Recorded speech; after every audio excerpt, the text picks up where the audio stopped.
Good evening, everybody. It's a wonderful, moment. It's a great honor to have Mr. Gideon with us from the Gideon's barn. So you can see this lovely honey. This is mustard honey we have. This is drumstick honey out here. This is multiflora. Multiflora honey. So we had Mr. Gideon with us today. He had a session with the students and staff, and he spoke about beekeeping and something about honey packaging.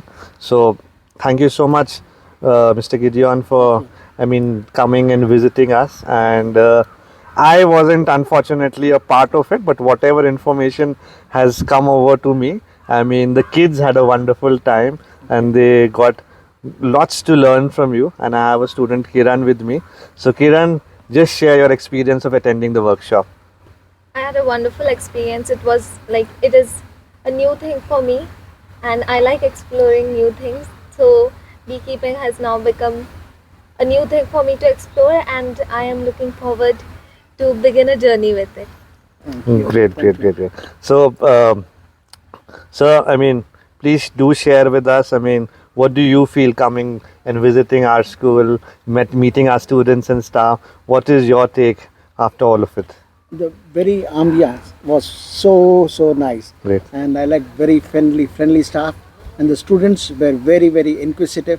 They were asking more questions than I could answer in a sense. But overall, my experience is one of the brightest students I've met together as a group, and all were interested, curious to know, and hopefully they will become passionate about beekeeping, because our whole ecosystem depends on the bees, and 1/3 of the world's food supply comes because of bees and the pollination what they do. They can increase the crop by from 25% to 3000% of increase because of pollination of the bees. And they live hardly for 30-40 days, but they give a lifetime to 12 bees give a lifetime to fill just 1 teaspoon. Yeah, I was just sitting with sir out there, and this fact was really astounding for me. Can you repeat it again for our viewers, sir? Yeah, a bee in its lifetime makes 1/12 of a teaspoon. In other words, 12 bees give their lifetime output to fill 1 teaspoon, and we should value that. So 1 teaspoon, 12 bees work together, work throughout their life just to give us 1 teaspoon. So now whenever we purchase this, or whenever we are having honey, and organic honey to be precise, whenever we are having, so we should make sure that each bit of it is enjoyed to the max. That's right. And what about the health benefits of honey? Honey is recommended Yeah. for all ailments. Yeah. It can heal wounds, and it has about 200 properties which science does not fully understand, but the body requires all of them. In a drought situation, if you don't get food supply, 1 teaspoon of honey can sustain you for 24 hours. Wow, 1 teaspoon of honey can sustain you for 24 hours. That's again a startling fact. I wasn't aware. I wasn't aware of this fact. Wow, great. And 1/3 of the world's supply of food comes because of bees and pollination, which I said every third meal is dependent on that. And if the bees do not exist, say for 3-4 years, then mankind will disappear, because we will not have food and we will not be able to sustain ourselves. Not more than 4 years. That's right. That's what Albert Einstein has said, and we all know that now. So 2 announcements I would like to make through all of you.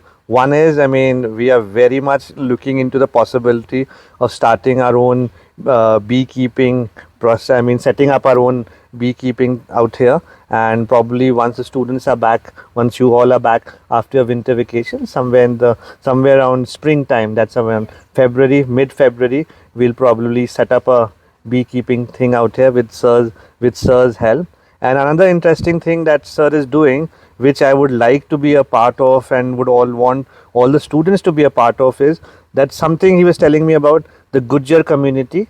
So I would like him to explain more about that. You see, women are not respected fully on equal terms as men in many communities, Unfortunately. all over the world.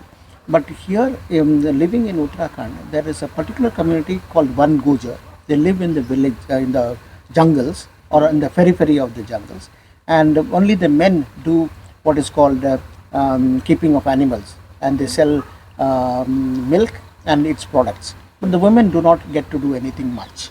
So I thought of introducing beekeeping as an additional resource and income generation for the family. And once they generate income by keeping the bees, it will be an additional income for them, and it will be a new world for them, for the women to get involved. So I was thinking and planning on those lines. I just mentioned it. So I'm interacting with them, talking with their leaders to see if I can introduce that. And that will be an extra help for them to have honey freely. I said air is free, water is free, and honey is also free, which is God-given gift to man. Great. So thoughtful.